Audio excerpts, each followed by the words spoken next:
welcome back. So you've just got the loan kits arrived, which is great. Now, what we want to do first of all is have a look at hopefully you've got the app itself installed as well. And then we want to have a look inside the kit at the different components and give you a little bit of an overview of what you've actually received.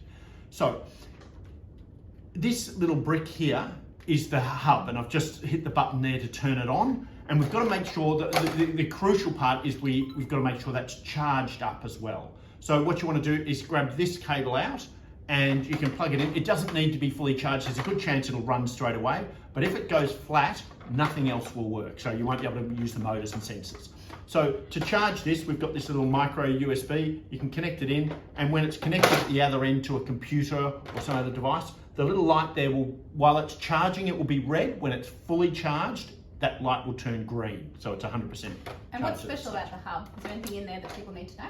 Okay, so the hub itself is also a sensor. So they've put a 6-axis accelerometer inside it, so it can tell whether it's tipped to the side or vertical or which way is up. So that you can use that as a sensor in your robot builds, and it's a lovely additional feature. You've also got other external sensors that we can use. So we've got this one, and you can plug it in. You can see this has got 3 little ports on the side, and we can connect those, plug those sensors into the various ports and use them. Right. And so we've got the distance sensor. We've also got a color sensor. Okay, looks like a little single eye, and you can use that to detect what colors are underneath it. And it's got a range of about 1 centimeter.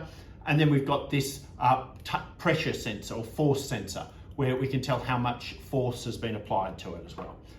In addition to that, we've got these motors, okay, and that's how we can make our models move around or articulate and make create movement with our robots.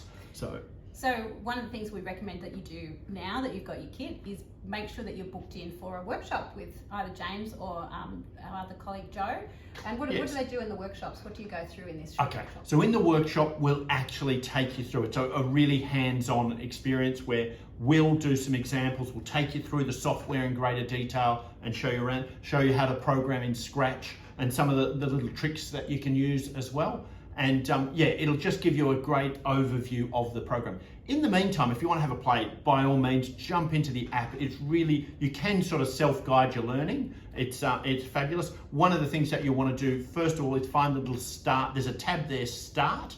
And in that, it'll take you through a step-by-step tutorial where it'll start to introduce the hub, and you can get a smiley face to appear on that. Then there's another one where you're connecting and exploring using the distance sensor. So you start to build up your understanding of how the sensors and the motors work. So there's a lot there in the tutorial. You can go in, you can have a look at the lesson plans that are in there. They're all divided up in different ways. There's about 30 or so, 30 plus lesson plans in there to use. So there's a lot to go through, but we definitely recommend that you come along to one of those tutorials that or the workshops that we run.